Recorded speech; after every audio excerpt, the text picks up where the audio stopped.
कैसे शिनचैन की ये मूवी शाहरुख खान की जवान को भी खत्म करने वाली है और कैसे बेन 10 की रिसेंट सीरीज ने बेन 10 की लेगेसी की वाट लगा दी है। गाइस वीडियो बहुत ही मजेदार है तो बने रहना वीडियो के एंड तक। नंबर 1, बेन 10 रिसेंट सीरीज ने बेन 10 की लेगेसी की वाट लगा दी है। अब मैं ऐसा क्यों बोल रही हूँ इसे जानने के लिए शुरुआत से शुरू करते हैं। तो बेन 10 की शुरुआत होती है 2005 में ओरिजिनल बेन 10 के शो के साथ। इसकी स्टोरी तो हम सबको पता है कि कैसे जंगल में बेन 10 को ओमनीट्रिक्स मिलती है। इस सीरीज में बेन 10 बस 20 जितने कुछ एलियंस में ही ट्रांसफॉर्म हो सकता है, लेकिन बस इसी सीरीज से बेन 10 बहुत ज्यादा पॉपुलर हो गया था। इसके कुछ 50 एपिसोड आए थे और 2007 तक ये कंप्लीट हो गया था। जिसके बाद आया बेन 10 एलियन फोर्स और ये शो लिटरली लेजेंडरी था। इसने ही बेन 10 को वर्ल्ड वाइड फेमस कर दिया था, जिसमें ये 15 साल का था। उसके बाद आया बेन 10 अल्टीमेट एलियन। ये भी लोगों को बहुत ज्यादा पसंद आया और यही वो टाइम था जब बेन 10 अपने पूरे हाइप में था। इसके भी कुछ 50 एपिसोड थे और इसमें कई सारे अलग अलग एलियंस और अल्टीमेट एलियंस भी इंट्रोड्यूस किए गए थे। फिर आया बेन 10 ओमनीवर्स, जिसने अपने एनिमेशन से लोगों को थोड़ा उदास किया था, क्योंकि इसमें बेन 10 का एनिमेशन चेंज किया गया था और इसमें हमें ग्वेन और क्वीन भी ज्यादा नहीं दिखे थे, तो ये लोगों को उतना पसंद नहीं आया। लेकिन फिर भी जैसे तैसे करके सर्वाइव कर लिया। और फिर आखिर में आया बेन 10 रिबूट, जो कि 2016 में आया था और लिटरली इसने सबका मूड ऑफ कर दिया। सबसे पहले तो इसका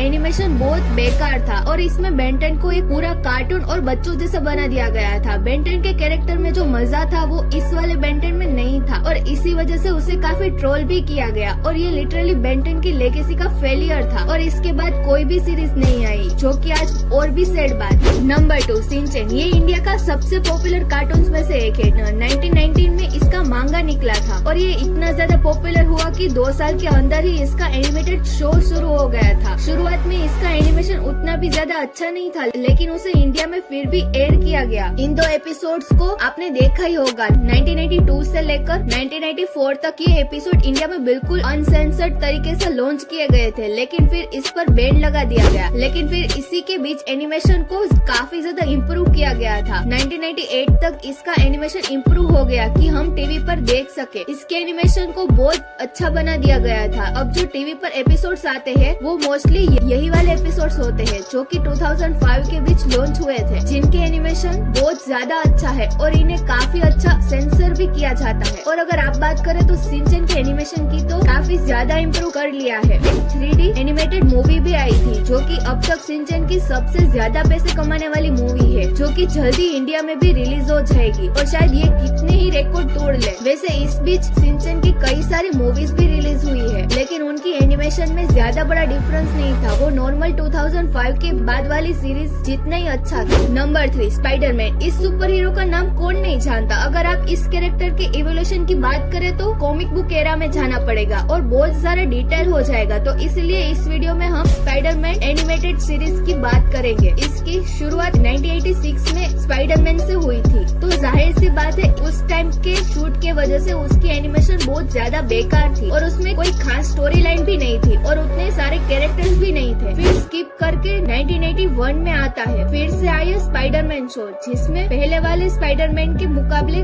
ज्यादा कैरेक्टर्स और स्टोरी लाइन डेवलपमेंट था, जो कि थोड़ा पॉपुलर रहा। तो इसी वजह से उसी साल के एंड में 1981 में स्पाइडरमैन एंड फ्रेंड्स करके और एक सीरीज को रिलीज किया गया, जिसमें और भी 2 सुपर हीरोज थे स्पाइडरमैन के साथ। फिर आया 1994 में, जिसमें आया स्पाइडरमैन एनिमेटेड शो, जो कि एक काफी पॉपुलर रहा। फिर 1999 में आया स्पाइडरमैन अनलिमिटेड, जो कि आप में से कुछ ओल्ड स्पाइडरमैन फैंस को पता होगा। ये इंडिया में काफी पॉपुलर हुआ था और 2000 में स्पाइडरमैन एनिमेटेड शो का एक और वर्जन आया, जो कि काफी ज्यादा बुरा था और इसका एनिमेशन लोगों को बिल्कुल पसंद नहीं आया। उसके बाद फाइनली 2008 में आया द स्पेक्टेकुलर स्पाइडरमैन, जो हम सब ने देखा है। ये सीरीज बहुत ज्यादा अच्छी थी और इसने ही इंडिया में स्पाइडरमैन का हाइप क्रिएट किया था। फिर 2012 में द अल्टीमेट स्पाइडरमैन लॉन्च हुआ, जो कि इंडिया में काफी ज्यादा सक्सेसफुल रहा। ये सीरीज डिज्नी HD पर आई थी और फिर सीधा जंप करके 2017 में आया मार्वल स्पाइडरमैन, जो कि लोगों को बहुत पसंद आया। और फिर 2018 में आया Spiderman enter the spider world, जो कि बहुत ज्यादा हिट मूवी रही थी। और अभी Spiderman across the spider world को हम कैसे भूल सकते हैं, जिसमें इंडियन स्पाइडरमैन भी है। गाइस, आपको आज की वीडियो अच्छी लगे तो वीडियो को लाइक करें और ऐसी अमेजिंग वीडियो के लिए चैनल को सब्सक्राइब कर ले। Thank you for watching.